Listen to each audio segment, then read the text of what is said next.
sebagai orang tukang buruk itu. Makanya kita disuruh berpendidikan. Jadi selanjutnya ada akses pendidikan. Dan keterampilan tidak merata orang yang berpendidikan tinggi punya peluang lebih besar untuk memperoleh pekerjaan dengan gaji tinggi. Ya kan, betul. Jadi kalau misalnya kita berpendidikan, kita masa depan kita itu emang udah bisa kita maksudnya kita bisa usaha dulu, nggak usah menyerah. Kalau menyerah itu jangan. Dan selanjutnya ada pembangunan tidak merata antar wilayah daerah perkotaan lebih berkembang daripada pedesaan, menyebabkan ketimpangan ekonomi antar daerah. Itu seperti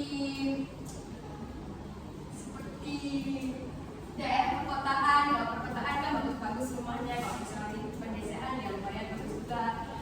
Lalu yang keempat itu ada kebijakan pemerintah yang kurang tepat sasaran jika kebijakan ekonomi hanya menguntungkan pelanggan tertentu, maka kesenjangan akan semakin besar. Dan yang kelima itu perkembangan teknologi dan globalisasi daerah atau kelompok yang tidak mampu beradaptasi dengan teknologi akan tertinggi.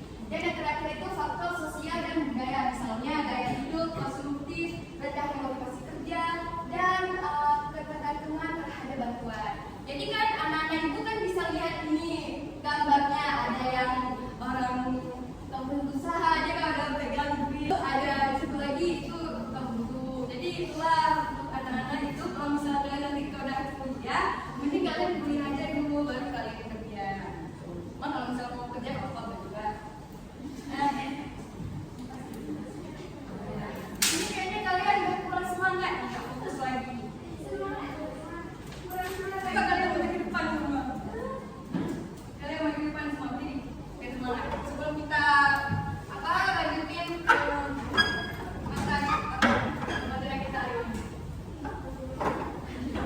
Ayo ini ya. Di sini. Kita akan main game.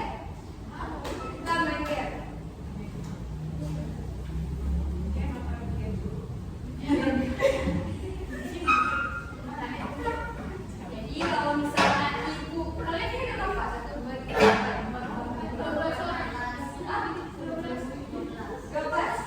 Jadi nanti kalau misalnya itu bila kalian berdua pasangan, nanti kalian harus berdua.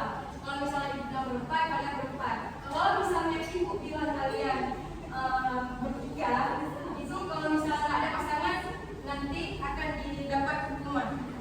Kalau 3 kali yang tidak dapat pasangannya itu akan jadi hukuman. Hukuman yang diberikan ya. Nanti ibu yang berikan, jangan kamu. Ya. Jadi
Langsung aja nih kita lanjut ke materi kita karena kalian ada semangat kali ini kan. Jadi kita akan masuk ke materi kita pada hari ini. Selanjutnya itu ada dampak kesenjangan ekonomi.